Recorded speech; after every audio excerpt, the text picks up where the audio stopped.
Olá, investidores, sejam bem-vindos a mais uma videoaula. Nessa videoaula eu quero falar com vocês sobre alguns pontos que você deve evitar, né, no day trade. Erros que a grande maioria acabam cometendo e que podem ser evitados, potencializando em muito a sua performance.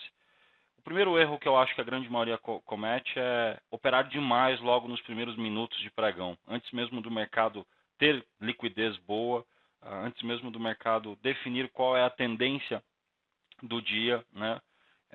A grande maioria muitas vezes acaba tentando muitas vezes e 9h15, 9h30 da manhã já está lá com o seu limite financeiro atingido e está indo embora do mercado porque atingiu a sua meta, né, negativa lá, o seu limite negativo do dia.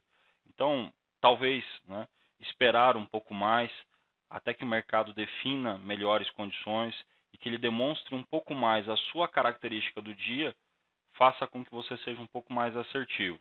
Exceto se você tiver alguns pontos muito importantes, né, onde você realmente tem a convicção de que é um ponto onde o mercado vai te oferecer uma excelente oportunidade, e se o mercado conseguir abrir com uma boa liquidez, o que tem sido menos comum se tratando de índice futuro, por exemplo, né?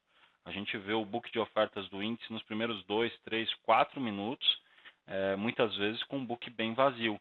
E aí surgem aquelas movimentações expressivas de 200, 300, 400 pontos, sem ter muita liquidez naquele movimento, ou seja, com poucos contratos, com pouco volume de dinheiro.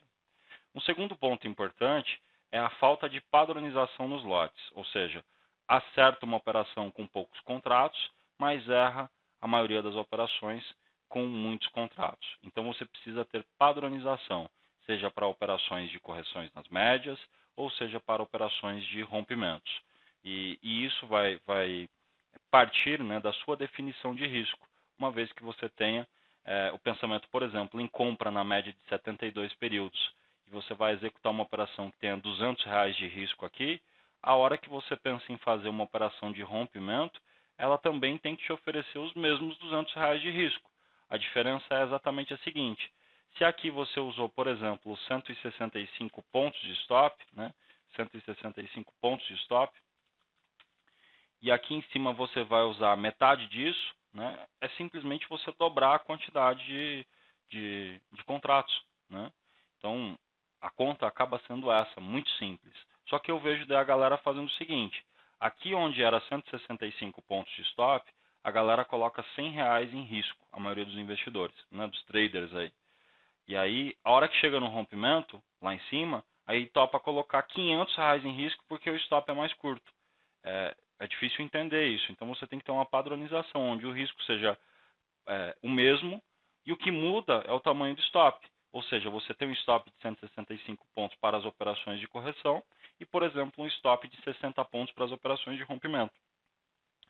É com base nessa regra que você vai definir quantos contratos você vai operar todas as vezes que chegar nas médias e quantos contratos você vai operar todas as vezes que estiver no rompimento, onde você tope realizar a sua entrada. Uma outra questão importante também é a, a vontade de ganhar dinheiro muito rápido, né, e muitas vezes não conseguir rastrear o quão bom é o ponto que você montou uma operação, né? Muitas vezes a galera não acredita como deveria acreditar na análise técnica. Então esse ponto aqui que a gente está selecionando foi um ponto que eu inclusive passei na minha sala, né? Um pouco antes de eu sair, de eu encerrar minha sala, o mercado decolou e foi para os alvos que a gente tinha pré-estabelecido.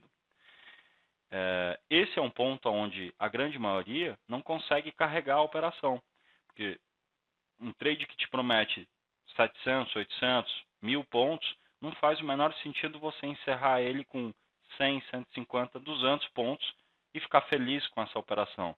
Você deve tentar ajustar isso para que nas próximas oportunidades que você tenha uma condição semelhante de comprar tão bem como aqui o mercado ofereceu algumas vezes, você consiga almejar que o mercado te ofereça, né? Claro, vai depender da tendência, uma boa movimentação.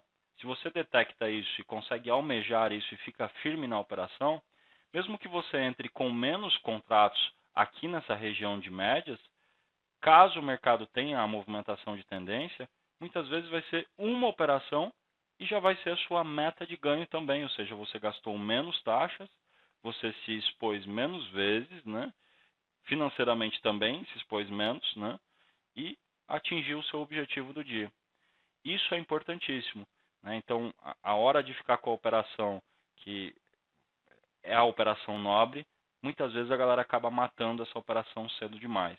Então, esses são erros que eu vejo acontecendo com muita frequência e que eu acho importantíssimo falar com vocês. As operações de correções que têm os stops mais longos, como nesse caso eu estou citando aqui, por exemplo, numa situação hipotética, 165 pontos de stop, é porque provavelmente, né, ela vai te oferecer 300, 400, 500 pontos no mínimo de alvo. Senão, não faz sentido você estar se expondo em 165 pontos de stop para se satisfazer com 100, 200 pontos apenas, exceto se essa quantidade, né, de pontos em algum momento te permitir também bater uma alavancagem em um outro tempo gráfico e de repente chegar na sua meta financeira. Então, a gente teria essa exceção. Mas sabendo que você tem uma condição aqui onde o mercado pode andar 700, 800, 1000 pontos a seu favor, você não precisa se preocupar mais em alavancar, né? Você só precisa se preocupar em administrar da forma correta e, claro, ter paciência. Está aí um outro ponto que eu queria falar com vocês, a falta de paciência para administrar um trade, né? A manutenção do stop, né? Essa questão, esse tópico, talvez seja um dos mais importantes, porque quando você mexe muito no stop, você afoga muito a operação, você mata ela provavelmente, porque você está tirando espaço para o preço trabalhar durante alguns minutos, algumas horas talvez, dependendo de qual característica de mercado, se é um mercado mais volátil ou mais lento. E aí depois de algum tempo você descobre que você estava no melhor lugar do gráfico comprado ou vendido e encerrou cedo demais. Então comecem a exercitar um pouco mais isso. Tentem detectar o que aquela operação de fato pode te oferecer. Se você detectar que ela pode te oferecer 700, 800, 1000 pontos, meu amigo, é só você administrar da forma correta, seja fazendo realização parcial ou não, ela é uma operação nobre. Você só vai precisar ter paciência, porque provavelmente vai demorar um bom tempo para ela percorrer essa pontuação toda. Mas tempo é algo que a gente não controla. Então, só precisa ter paciência e saber posicionar o stop. Então, essas são dicas que eu considero ser de ouro, né? E se você está cometendo alguns erros como esses, né? É importante que você reavalie o seu operacional, que você faça os ajustes necessários aí para que você evite esse tipo de situação. E principalmente quando o mercado fica mais direcional, você vai ver que muitos trades vão te oferecer mais do que a sua meta financeira.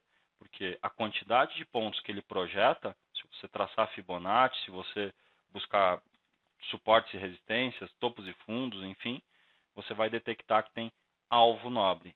E aí é a hora de você ficar grande, né? Do operador pegar o controle da situação e realmente deixar os ganhos crescerem. Isso é importantíssimo, tá? Então, fica aí essas dicas para vocês. Certamente vamos também falar mais vezes sobre essas questões. Eu elenquei essas como as mais importantes, porque é o que eu vejo a grande maioria agora, mais recentemente, fazendo, né? Então, são ajustes aí que pode te ajudar muito no seu operacional. Espero que você tenha gostado. Espero vocês para me acompanhar na minha sala. O acesso é 100% gratuito. O link para que você efetue seu cadastro e ganhe também acesso a outras informações gratuitamente vai ficar aí na descrição do vídeo. Um grande abraço especial do Kim, bons investimentos, bons trades e até a próxima aula.